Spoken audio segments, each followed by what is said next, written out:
দর্শক আমন্ত্রণ যমুনার বিশেষ আয়োজন doctors on call presented by united medical college hospital অনুষ্ঠানে আপনাদের স্বাস্থ্য বিষয়ক নানা প্রশ্ন আর সেসবের তাৎক্ষণিক সমাধান নিয়ে আমাদের এই আয়োজনে থাকছেন দেশ পড়ানোর আধুনিক চিকিৎসা বিজ্ঞানের দক্ষ চিকিৎসকরা। এই পর্যায়ে আজ আমাদের আলোচনার বিষয় লিভারের রোগীদের রোজায় সুস্থতা। আলোচনার জন্য আমাদের সঙ্গে অতিথি হিসেবে আছেন অধ্যাপক ডক্টর হাসিম রাব্বি, বিভাগীয় প্রধান ও senior consultant hepatobiliary pancreatic surgery and liver transplant বিভাগ, ইউনাইটেড মেডিকেল কলেজ হসপিটাল। আপনাদের সাথে পুরো আয়োজন জুড়ে আছে আমি ডাক্তার আবু সাইদ শিমুল। বেসরকারি চিকিৎসকের পরামর্শ পেতে ফোন করুন 02982405 এই নম্বরে। দর্শক, লিভার এবং প্যানক্রিয়াসজনিত সংখ্যা কিন্তু এখন দিন দিন এদেশে বেড়েই চলেছে। তাদের লক্ষণ কী, তাদের আধুনিক চিকিৎসা কী এবং এই রোজায় তারা কী করবেন, এই সব বিষয় নিয়ে আলাপ করতে আমাদের সাথে অতিথি হিসেবে আছেন অধ্যাপক ডক্টর হাসিম রাব্বি। আপনাকে স্বাগত আমাদের অনুষ্ঠানে। ধন্যবাদ আমাকে আমন্ত্রণ জানার জন্য। একটু যদি প্রথমে আমরা একটু জানতে চাই, সকলের এটা জানতে যাবে যাদের ধরেন লিভারের সমস্যা রয়েছে, প্যানক্রিয়াসের সমস্যা রয়েছে, তারা কি আসলে এই সময় রোজা রাখতে পারবেন কিনা? কঠিন প্রশ্ন এবং খুব সুন্দর প্রশ্ন। জিনিসটা হচ্ছে আমরা কেউই সম্পূর্ণভাবে সুস্থ না, আবার আমরা সবাই সুস্থ। আসলে সুস্থতা এমন একটা কঠিন শব্দ যে এটা কে কোন পর্যায়ে সুস্থ নির্ধারণ করাটা খুবই ডিফিকাল্ট। তবে লিভার বা প্যানক্রিয়াসের কারো যদি রোগ থাকে সেটা কি পর্যায়ে আছে সেটা নির্ণয় করাটাই খুবই জরুরি, এবং এটার উপর বেসিস করেই কিন্তু আসলে রোজা রাখাটা এবং চিকিৎসাটা দুইটাই সম্ভব। একটু নিয়ম মেনে চললে এবং অনেক কিছুই প্রয়োজন মতো ব্যবস্থা নিলেই কিন্তু রোজা রাখা সম্ভব। আচ্ছা, এই যে আমরা তো বলছি যে জটিলতার কথা বলি, কিন্তু এই যে রমজান মাসে যাদের এই ধরনের ফ্যাটি লিভার রয়েছে বা বিপাকীয় সমস্যা রয়েছে, তাদের ক্ষেত্রে ইতিবাচক কী কী বিষয় আসলে হয়? আসলে ফাস্টিং বা রোজা রাখা এটা কিন্তু আসলে খুবই গুরুত্বপূর্ণ। ইদানিংকালে যেসব বিভিন্ন রকম রিসার্চে দেখা যাচ্ছে যে ফাস্টিং বা রোজা রাখাতে যেটাতে আমরা দেখতে পাই যে শরীরের যে ময়লা বা এক ধরনের ব্যবহৃত সেল যেগুলো থাকে সেগুলো শরীর থেকে চলে যায় এবং নতুন করে আবার জিনিসটাকে নতুন সেল দিয়ে রিপ্লেস হয়। তো এটা কিন্তু আসলে এটা একটা বিরাট বড় একটা উপকারী সায়েন্টিফিক ব্যাখ্যা আছে এটার। তো যেটা ইম্পর্টেন্ট ইস্যু আছে লিভার রোগ বা ফ্যাটি লিভার থাকলেই যে পেশেন্টের অসুস্থ এটা কিন্তু বলাটা খুবই সম্ভব নয় অ্যাকচুয়ালি।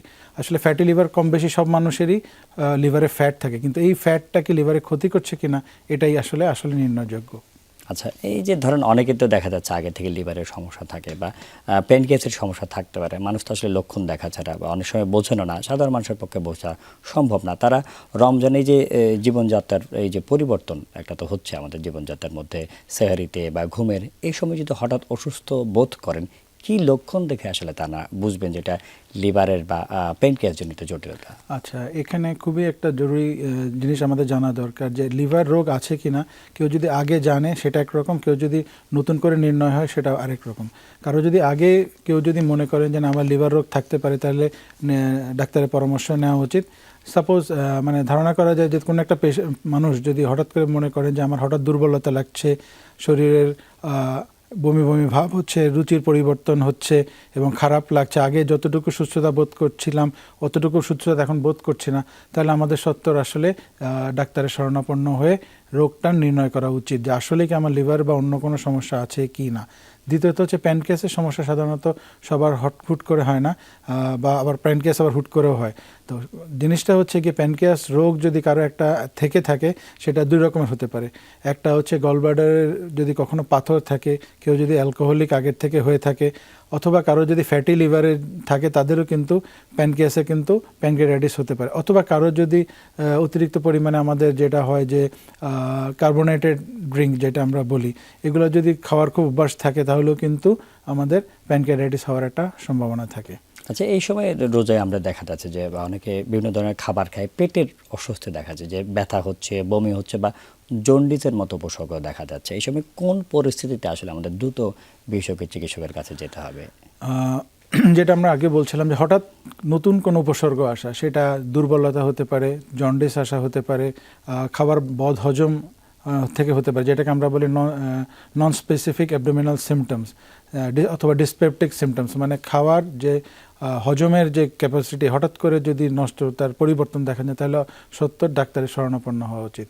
আচ্ছা, এই যে একটা তো হয়ে গেল যে বিভিন্ন জটিলতা হতে পারে, অনেক ক্ষেত্রে দেখা যায় অপারেশনও লাগতে পারে, কিন্তু সাধারণভাবে এই ধরনের ধরেন পেটের অস্বস্তি বা বমি বমি ভাব এড়ানোর জন্য রমজান মাসে সাধারণ মানুষের জন্য আসলে কি কি করণীয় রয়েছে তাদের? খাবারটাকে নিয়মিত একটা সিস্টেমের মধ্যে আনা উচিত। যেমন আমাদের একটা বদ অভ্যাস যে ছোটোকাল থেকে আমরা দেখে আসছি, যে শুরুতেই আমরা প্রচুর ভাজা পোড়া তেল চর্বি দিয়ে খাওয়া দাওয়া শুরু করি, তারপরে আমরা আজকাল দেখি অনেক ডাই ইনডিউসড বা ফ্লেভার্ড ড্রিঙ্ক পাওয়া যায়। এটা আমাদেরকে আসলে অ্যাভয়েড করা উচিত। আমাদের ন্যাচারাল থাকাটা সবচেয়ে ভালো, যেমন সিম্পল পানি বা আমাদের ন্যাচারাল জুসগুলো খাওয়াটা স্বাস্থ্যকর। খেজুর খাওয়াটাকে সবাই এনকারেজ করছেন। তারপরে এখন ইদানিং দেখতে পাচ্ছি যে ভাজা পোড়া তেল চর্বির বদলে মানুষ সিদ্ধ খাবারের দিকে একটু নজর দিচ্ছেন, আবার ফ্রেশ ভেজিটেবল ফ্রুটস এগুলোর দিকে দিচ্ছেন। এগুলো আসলে আমার মনে হয় এনকারেজ করা উচিত। এগুলো একটু যদি আমরা মেনে চলে, দেখা যাচ্ছে যে এই ধরনের সাধারণ সমস্যা, এটা তো আসলে খুব তীব্র সমস্যা, অনেকের জটিলতা হবে, কিন্তু সাধারণভাবে এগুলো একটু মেনে চলা উচিত। একটু অন্য বিষয়ে আলাপ করতে চাই। আমরা দেখা যাচ্ছে যে ফ্যাটি লিভার এই শব্দটা খুবই অনেকের দেখা যাচ্ছে যে মিডিয়ার কল্যাণে হোক বা সোশ্যাল মিডিয়াতে হোক পরিচিত, কিন্তু লিভার এবং প্যানক্রিয়াসের তো আরও অনেকগুলো রোগ রয়েছে। সেই রোগগুলো কী কী, তাদের লক্ষণ কী, এই সব বিষয় নিয়ে আমরা আলাপ করব একটি বিরতির পর। দর্শক, doctors on call with United medical college hospital অনুষ্ঠানে এই পর্যায়ে নিচ্ছে একটা ছোট্ট বিরতি, সাথে থাকুন।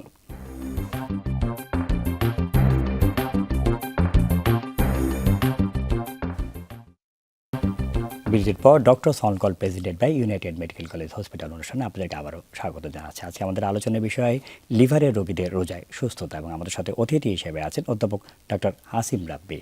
আমরা আলাপ করছিলাম যে ফ্যাটি লিভার নিয়ে এক ধরনের মাতামাতি হয় বা সবাই জানাটা ভালো, কিন্তু এছাড়াও তো আসলে লিভার এবং প্যানক্রিয়াসের অনেক জটিল রোগ রয়েছে, এটা যদি সম্পর্কে একটু বলতেন আমাদের। আচ্ছা, আমি একটু ফ্যাটি লিভার নিয়ে অল্প একটু বলে নিই আগে। যে ফ্যাটি লিভার মানুষ মনে করে যে ফ্যাট খেলে মনে ফ্যাটি লিভার হয়, এটা আসলে একটা সম্পূর্ণ ভুল ধারণা।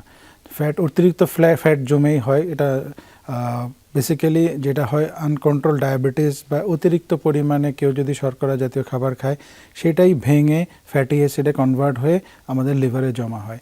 লিভারের মধ্যে নর্মালি কিছুটা পরিমাণ ফ্যাট থাকে, কিন্তু এই ফ্যাটগুলো কিন্তু আসলে নাম্বারে বাড়ে না। এই ফ্যাটটা অ্যাকুমুলেশন হয়ে অতিরিক্ত পরিমাণে ফ্যাট সেলগুলো বড় হতে হতে আসলে লিভারটাকে বড় করে ফেলে, ঠিক আছে? এবং এইটাতে লিভারের যে ফাংশন থাকে ওইটা নষ্ট হয়ে যায়।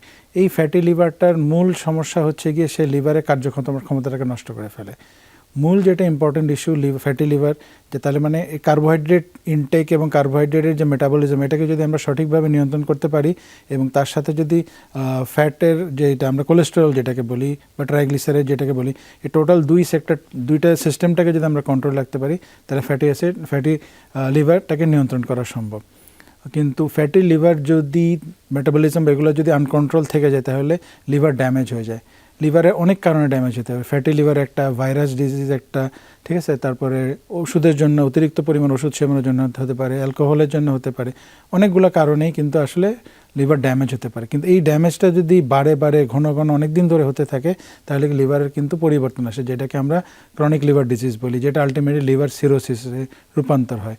এবং এই লিভার সিরোসিসে কিন্তু লিভার ক্যান্সারের একটা ব্রিডিং গ্রাউন্ড বলি আমরা, ক্ষেত বলি আর কি, যেটাকে লিভার ক্যান্সার হওয়ার সম্ভাবনা থাকে। আচ্ছা, এই প্রসঙ্গে যেটা আলাপ আপনি করলেন, লিভারের আসলে সিরোসিস হওয়ার বা লিভারের দেখা যাচ্ছে একটা ড্যামেজ হয়েছে, লক্ষণ কী কী আসলে প্রকাশ পায়? প্রথমেই একটা পেশেন্ট বা একজন মানুষ যখন মনে করবেন যে আমার হঠাৎ করে পেটের মধ্যে ব্যথা হচ্ছে বা খাওয়ার দাওয়া হজমের সমস্যা হচ্ছে, দুর্বলতা অনেক বেশি বেড়ে গেছে। আগে আমি সহজে 1-1.5 কিলোমিটার 2 কিলোমিটার হাঁটতে পারতাম, কিন্তু ইদানিংকালে দেখতে পাচ্ছি যে এটা আমি পারছি না। আমি আগে 2 তলা হেঁটে উঠতে পারতাম, পাচ্ছি না। পেটের মধ্যে হঠাৎ কারো ক্ষেত্রে দেখা যায় জন্ডিস আসে, কারো ক্ষেত্রে দেখা যায় পেটে পানি চলে আসে, কারো ক্ষেত্রে দেখা যায় পায়ে পানি চলে আসছে। তখন আমাদের কিন্তু কেয়ারফুল হয়ে যেতে পারে। অথবা হঠাৎ করে হাত পা শুকিয়ে যাচ্ছে, পেট ফুলে যাচ্ছে, তাহলেও কিন্তু আমাদের মাথার মধ্যে আসতে হবে যে আমাদের লিভার ডিজিজ হচ্ছে কিনা। আরেকটা যেটা খুব ভয়ঙ্কর, যেটা কেউ কিন্তু আমাদের কাছে রক্ত বমি নিয়েও প্রেজেন্ট করতে পারে। সুতরাং আমাদেরকে খেয়াল রাখতে হবে লিভার সিরোসিস বা লিভার ডিজিজ খুবই একটা দুরারোগ্য ব্যাধি এবং এ কিন্তু অনেক একটা বড় স্পেকট্রামে অনেকগুলো প্রেজেন্টেশনই আসতে পারে। এগুলি আসলে চিকিৎসা আসলে কি ধরনটা একটু বলুন। লিভার চিকিৎসার মেইন কারণ মানে জিনিসটা ইম্পর্টেন্ট মাথায় রাখতে হবে যে রোগ নির্ণয়, সঠিক রোগ নির্ণয়টা কিন্তু আসলে ইম্পর্টেন্ট। আমাদের একটা দুর্নাম আছে আমাদের বাংলাদেশে যে এখানে ভুল চিকিৎসা হয়। আসলে ভুল চিকিৎসাটা হয় না যে তা না, হয়তো খুবই কম, খুবই নেগলিজেবল। এটা আমেরিকাতেও বা পৃথিবীর উন্নত দেশেও অনেক পেশেন্ট মারা যায় এবং দেখা যাচ্ছে যে উন্নত বিশ্বের রোগে যতটুকু মারা যায় ভুল চিকিৎসায় অনেক বেশি মারা যায়, এরকম ডাটাও আছে। কিন্তু আমাদের দেশে আমরা যেটা দেখি, ভুল রোগ নির্ণয় কিন্তু ভুল চিকিৎসার মূল কারণ। তো এই জন্য আমাদের সঠিক রোগ নির্ণয় করাটা আমাদের ভীষণ দরকার। এই জন্য সঠিক সময় সঠিক জায়গায় গিয়ে সঠিক চিকিৎসকের মাধ্যমে যদি চিকিৎসা নেওয়া যায় তাহলে আর্লি ডিটেকশন যেটাকে আমরা বলি, মানে রোগ পরিপূর্ণ হওয়ার আগে রোগকে নির্ণয় করে যদি চিকিৎসা করা যায় তাহলে ওই কমপ্লিকেশনটা হয় না আর কি। আচ্ছা, এই যে রোগ নির্ণয়ের কথা বললেন যে আপনি তো ইউনাইটেড মেডিকেল কলেজ হসপিটালে রয়েছেন, আপনাদের এখানে রোগ নির্ণয়ের আসলে কী ধরনের ফ্যাসিলিটি রয়েছে? এটা জানলে খুবই খুশি হবেন। এখানে সব অত্যাধুনিক এবং আধুনিক সব যন্ত্রপাতিগুলো এখন আনা হয়েছে এবং যেমন অ্যাবোট একটা গ্রুপ আছে ওয়ার্ল্ডের ওয়ান অফ দ্য ফেমাস, এইটা এখানে কমপ্লিটলি এখানে ফুল সেট আপ অ্যাবোটের দ্বারা করা এবং এখানে টেক ভাইটাল এবং আরও কিছু নানা রকম প্রতিষ্ঠান আছে যাদের মাধ্যমে এখানে সব অত্যাধুনিক যন্ত্রপাতি ইউরোপ, আমেরিকা এবং চায়না থেকেও কিন্তু অনেক নামি দামি প্রতিষ্ঠানের যন্ত্রপাতি এখানে সংযোজন করা হয়েছে, যাতে মানে মূল জিনিসটা হচ্ছে সঠিক রোগ নির্ণয়, এটা করা সম্ভব। আচ্ছা, সঠিক রোগ নির্ণয়ের পরে পরবর্তী ধাপ যেটা রয়েছে চিকিৎসার আধুনিক আসলে ফ্যাসিলিটি কেমন রয়েছে? এটাও আমাদের এখানে একটা খুবই জানলে খুশি হবেন যে এখানে আমাদের মানে 360 degree all kind of interventions আমাদের আছে। যেমন আমি বলতে পারবো লিভার, জিআই এবং প্যানক্রিয়াসের আমাদের সব ধরনের চিকিৎসা আছে এবং কিছু কিছু জিনিস আছে বাংলাদেশে অন্য অনেক জায়গাতে নাই বলতে পারেন। তো যেমন একটা হচ্ছে কি আমাদের প্যানক্রিয়াস ভাঙার জন্য স্পেশাল পাথর ভাঙার জন্য যে যন্ত্র ESWL, এটা কিন্তু আমি যতটুকু জানি আমার জানা মতে বাংলাদেশে আর কোথাও নাই। তারপর নতুন যেটা সংযোজন রোবোটিক সার্জারি, ঠিক আছে, রোবোটিক লিভার সার্জারির জন্য কিন্তু আমাদের কিন্তু নতুন রোবটের সংযোজন হয়েছে। এছাড়া ল্যাপারোস্কোপিক লিভার কাটার জন্য কিন্তু আমাদের স্পেশাল সব যন্ত্রপাতিগুলো এখানে সংযোজন করা হয়েছে। তার মানে আমি যেটা বলতে চাই যে আপনি এন্ডোস্কোপি থেকে শুরু করে লিভার সার্জারি, আপনি সব ধরনের কিন্তু আধুনিক জিআই সলিউশন কিন্তু ওয়ান স্টপ কেয়ার এখানে আপনারা পেয়ে যাবেন। আচ্ছা, আমরা বিরতির সময় আলাপ করছিলাম যে লিভার ট্রান্সপ্লান্টের যে কথা আপনি বলছিলেন যে লিভার ট্রান্সপ্লান্টের ফ্যাসিলিটি আপনাদের এখানে কেমন, বা সেটার বিষয়ে আমরা বিস্তারিত আলাপ করব একটা বিরতির পর। দর্শক, doctors on call presented by united medical college hospital অনুষ্ঠানে এই পর্যায়ে নিচ্ছে একটা ছোট্ট বিরতি, সাথেই থাকুন। Doctors on call presented by united medical college hospital অনুষ্ঠানে আপনাদেরকে আবারও স্বাগত জানাচ্ছি। আজকে আমাদের আলোচনার বিষয় লিভারের রোগীদের রোজায় সুস্থতা, এবং আমাদের সাথে অতিথি হিসেবে আছেন অধ্যাপক ডক্টর হাসিম রাব্বি। আমরা বিরতির আগে একটা প্রশ্ন রেখেছিলাম যে লিভার ট্রান্সপ্ল্যান্ট বিষয়ে আপনাদের কী কী ফ্যাসিলিটি। তার আগে আমি একটু জেনে নিতে চাইছি যে এই লিভারের টিউমার, ক্যান্সার বা জটিল প্যানক্রিয়াটিক রোগ নির্ণয়ের চিকিৎসা পরিকল্পনা নির্ধারণে আধুনিক পরীক্ষা এবং মাল্টিডিসিপ্লিনারি টিমের আসলে ভূমিকা কতটুকু গুরুত্বপূর্ণ? এটা খুবই গুরুত্বপূর্ণ প্রশ্ন এবং খুবই পপুলার প্রশ্ন। সবাই এই প্রশ্নটাই জানতে চায় যে একটা জায়গায় এসে ওয়ান স্টপ কেয়ার আমরা কোথায় পাবো। তো ওয়ান স্টপ কেয়ারের জন্য আসলে মাল্টিডিসিপ্লিনারি টিম অ্যাপ্রোচটা খুবই দরকার। কারণ একটা জায়গায় এসে মানুষ যদি বিভিন্ন জায়গায় ঘুরতে হয় কিন্তু চিকিৎসাটা সঠিকভাবে অনেক সময় সম্ভব হয় না, বেশিরভাগ ক্ষেত্রে আসলে সম্ভব হয় না। তাহলে ওয়ান স্টপ কেয়ারটা ইনশিওর করার জন্য মাল্টিডিসিপ্লিনারি টিম অ্যাপ্রোচটা খুব দরকার। এবং এই মাল্টিডিসিপ্লিনারি টিম যখন আমরা বলি, এর মধ্যে গ্যাস্ট্রোএন্টারোলজিস্ট থাকেন, হেপাটোলজিস্ট থাকেন, সার্জেন্স থাকেন। সার্জেনদের সাথে আমরা ইদানিং পেডিয়াট্রিক সার্জন এবং পেডিয়াট্রিশিয়ানের সাথেও কিন্তু কোলাবোরেশনে আমরা কাজ করছি, যাতে আমরা বাচ্চাদেরও চিকিৎসা করতে পারি। এর মধ্যে অঙ্কোলজিস্ট থাকেন, হেমাটোলজিস্ট থাকেন, বায়োকেমিস্ট থাকেন, রেডিওলজিস্ট থাকেন, ঠিক আছে। তাহলে আমাদের টোটাল টিমটা একজন রোগ নির্ণয় থেকে শুরু করে চিকিৎসা থেকে রিহ্যাবিলিটেশন টোটালটা যাতে ওয়ান স্টপ কেয়ার সার্ভিসটা আমরা এনশিওর করতে পারি, তা আমরা ওইভাবে কাজ করছি। আর যখন আপনার আমাদের এই বিভিন্ন বিশেষজ্ঞদের কাছে যখন একদম হাইটেক গ্যাজেটগুলো থাকে, যে মাল্টিডিসিপ্লিনারি অ্যাপ্রোচ করছেন আপনারা ইউনাইটেড মেডিকেল কলেজ হসপিটাল অনুষ্ঠানে, এই মাল্টিডিসিপ্লিনারি অ্যাপ্রোচে আপনারা কাজ করছেন, সেটাই বলতে চাচ্ছেন? জি জি জি। তো এইখানে আমি যেটা বলতে চাই, এই টিমের সাথে যখন আপনার হাইটেক গ্যাজেটগুলো অ্যাড হয়ে যায় তখন কিন্তু আমরা প্রপার সার্ভিস দিতে সক্ষম হই, যেটার জন্য হয়তো আমরা একটু দাবি করতে পারবো বিদেশে যাওয়া লাগবে না। আচ্ছা, এই বিরতির আগে যে প্রশ্নটা করেছিলাম সেই প্রশ্ন এখন যেটা যে লিভার ট্রান্সপ্লান্টের আসলে কেমন ফেসিলিটি বা আপনাদের ওখানে অবস্থা কেমন? আচ্ছা, লিভার ট্রান্সপ্লান্ট আসলে যেটা এটা খুব জটিল প্রক্রিয়া। এটা লিভার ট্রান্সপ্লান্টের অনেকগুলো ইন্ডিকেশনস আছে। আমাদের দেশে প্রচুর পরিমাণ লিভার রোগের পেশেন্ট, এই এন্ড স্টেজ লিভার ডিজিজ, মানে লিভার যখন তার কার্যক্ষমতা হারিয়ে ফেলে বা লিভারে ক্যান্সার বা টিউমার হয়, তখন আমরা ট্রান্সপ্লান্টের একটা প্রশ্ন আসে। তখন আমরা আগে দেখি যে লিভার একটা টিউমার বা ক্রনিক লিভার ডিজিজ যখন হয়, তার ওষুধের মাধ্যমে চিকিৎসা করা সম্ভব কিনা। ক্যান্সার হলে আমরা চেষ্টা করি যে এটা কোন স্টেজে আছে এবং প্রপার স্টেজ নির্ধারণ করে আমরা এটা অপারেশন করে ফেলা সম্ভব কিনা। আবার লিভার ট্রান্সপ্লান্টের একটা বড় জিনিস হচ্ছে গিয়ে লিভার ট্রান্সপ্লান্ট একটা মাল্টিডিসিপ্লিনারি টিম অ্যাপ্রোচ। এটা কিন্তু বাংলাদেশে এখনও জাস্ট প্রাথমিকভাবে কিছু কিছু জায়গায় হয়েছে, ইনক্লুডিং বারডেম, বিএসএমএমইউ, যেটাকে আমরা এখন বাংলাদেশ মেডিকেল ইউনিভার্সিটি হিসেবে জানি। তো এইসব জায়গাতে হচ্ছে, কিন্তু এখন প্রাইভেট সেক্টরে কিন্তু এখনও ওইভাবে হয়নি। তো ইউনাইটেড মেডিকেল কলেজ হসপিটালে এখানে একটা উদ্যোগ নেওয়া হয়েছে যে এখানে ফুল ফ্যাসিলিটি সেট আপ গ্রো করা হচ্ছে, যেটা দিয়ে আমরা যে লিভার ট্রান্সপ্লান্ট শুরু করতে পারি। আচ্ছা, এই যে আমরা লিভার ট্রান্সপ্লান্টের কথা তো বললাম, দেখা যাচ্ছে এটা আসলে কতটুকু ব্যয়বহুল? আসলে ব্যয়বহুলটা এখন আমরা নির্ধারণ করতে পারি না, কারণ আমাদের এখন সেট আপ প্রাইমারি স্টেজে চলছে। আসলে দুইটা ইম্পর্টেন্ট কথা, আমি এটা ডেভিড শেট্টির একটা কথা বলবো, any solution is not a solution until it is affordable and available. আমাদের দেশে এটা এখন ফুললি অ্যাভেলেবল না, অ্যাভেলেবলও হতে হবে, অ্যাফোর্ডেবলও হতে হবে।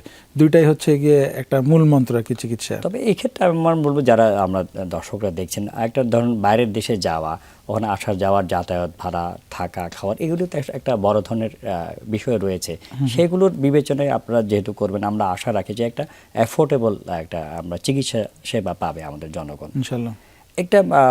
একটা ভিন্ন বিষয় নিয়ে আলাপ করতে, যে আমরা গল স্টোনের কথা শুনি, সবাই এটা জানেন হয়তো যে পিত্তথলিতে পাথর, কিন্তু যখন গর্ভাবস্থায় বা প্রেগনেন্সিতে দেখা যায় যে যখন পিত্তথলিতে পাথর হয়ে যায়, তখন কি কি জটিলতা হয় বা লক্ষণ কি, ব্যবস্থাপনা কি? এইটা কিন্তু আসলে একটা খুবই ডেলিকেট সিচুয়েশন। একদিকে এই ধরনের পেশেন্ট আসলে বেসিক্যালি ইয়াং মারা হয়, হঠাৎ করে আনপ্ল্যান প্রেগনেন্সি নিয়ে আসে, অথবা সে জানেই না আমার বদহজম হচ্ছে, হঠাৎ করে দেখা গেল যে পরীক্ষা নিরীক্ষা করে তার প্রেগনেন্সিও ধরা পড়ছে, সাথে একটা পাথরও ধরা পড়ছে। তখন হয়ে যায় একটা বিরাট একটা সমস্যা। এমন না যে অপারেশন সবসময় করতে হয়, আসলে বেসিক্যালি পাথর থাকলে যে অপারেশন করতে হয় আগেকার দিনে বলতে এটা প্রয়োজন নাই, কিন্তু এখন বলা হয় যে অপারেশন করতে হবে, কারণ রোগ নিয়ে কেউ তো আর সারা জীবন বেঁচে থাকে না, কারণ প্রতিটা রোগেরই কোনো না কোনো কমপ্লিকেশনস আছে। তো দেখা যায় যে গলব্লাডারে পাথর থাকলে, পাথরের যদি চিকিৎসা না করে তাহলে এটা একসময় পেকে যেতে পারে, এটা থেকে অনেক ক্রনিক ইনফেকশন হতে পারে, জন্ডিস হতে পারে, ক্ষেত্র বিশেষে ক্যান্সারও হতে পারে। সুতরাং এই রোগগুলোকে এখন বলা হয় যে পোষার বোকার কাজ। কিন্তু প্রেগনেন্সি অবস্থায় এটা চাইলে তো আর অপারেশন করা যাবে না, কারণ এখানে দুইটা জীবন, একটা মায়ের জীবন, একটা হচ্ছে শিশুর জীবন যে নতুন পৃথিবীতে আসবে। তাহলে তাকেও নারিশমেন্টে যেন অ্যাকুরেটলি হয়, তাহলে প্রপার ডাক্তারের মাধ্যমে, প্রপার সেন্টারের মাধ্যমে এটাকে রোগ নির্ণয় করে এবং প্রপার সলিউশন নেওয়া হয়।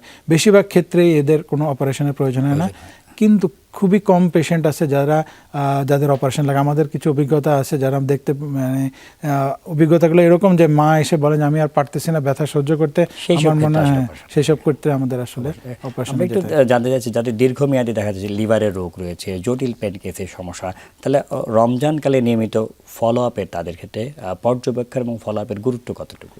খুবই একটা জটিল, মানে গুরুত্বপূর্ণ প্রশ্ন, কারণ এই ফলো আপ, কোনো রোগের চিকিৎসার ফলো আপ না করলে কিন্তু রোগটা বাড়তে থাকে। আর যদি কেউ ইমোশনাল হয়ে রোগটাকে বাড়তে দিয়ে যদি ওষুধ সেবন করা বন্ধ করে দেন, তাহলে রোগটা কিন্তু আরও বেড়ে যাবে। তাহলে আমাদেরকে প্ল্যান করে ডাক্তারের পরামর্শ অনুযায়ী রোগের চিকিৎসাও নিতে হবে, প্লাস অনেক সময় রোজা রাখাও সম্ভব হয় যদি প্ল্যান্ড অবস্থায় করা যায়। অর্থাৎ এই সময় এই প্ল্যানগুলি একটু, কোন কোন লক্ষণ দেখা দিলে উনি দ্রুত হাসপাতালে যেতে হবে? হঠাৎ করে পেটে ব্যথা হলে যদি হয়, বমি যদি হয়, কারো রক্ত বমি হয়, কারো ক্ষেত্রে জন্ডিস হয়, কেউ আমরা দেখছি যে আমাদেরকে ম্যাক্সিমাম পেশেন্টরা এসে বলেন যে স্যার এইটা তো আপনার তো অপারেশন লাগবে বলছেন ক্যান্সার, কিন্তু আমি ঈদের পরে এসে করাতে চাই বা রোজাটা রাখতে চাই। তো এইসব ক্ষেত্রে ডাক্তারের পরামর্শ অনুযায়ী কেয়ারফুলি অবশ্যই দ্রুত হাসপাতালে নিতে হবে। আমরা অনুষ্ঠানের একদম শেষ পর্যায়ে চলে এসেছি। অধ্যাপক ডাক্তার হাসিব রাব্বি, এতক্ষণ আমাদের সাথে থাকার জন্য আপনাকে অসংখ্য ধন্যবাদ। আপনাকে ধন্যবাদ। দর্শক, আসলে যেমনটি বলছেন, এখন কিন্তু লিভারের যে সমস্যা, সেটার উন্নত চিকিৎসা কিন্তু আমাদের দেশে অ্যাভেলেবেল রয়েছে, কিন্তু এগুলোর নিয়মগুলি আমরা যদি মেনে চলি, তাহলে এই রোগ থেকে আমরা মুক্ত থাকতে পারবো। আমরা সকলেই সুস্থ থাকি এই কামনায় আজকের মধ্যে বিদায় নিচ্ছি। আল্লাহ হাফেজ।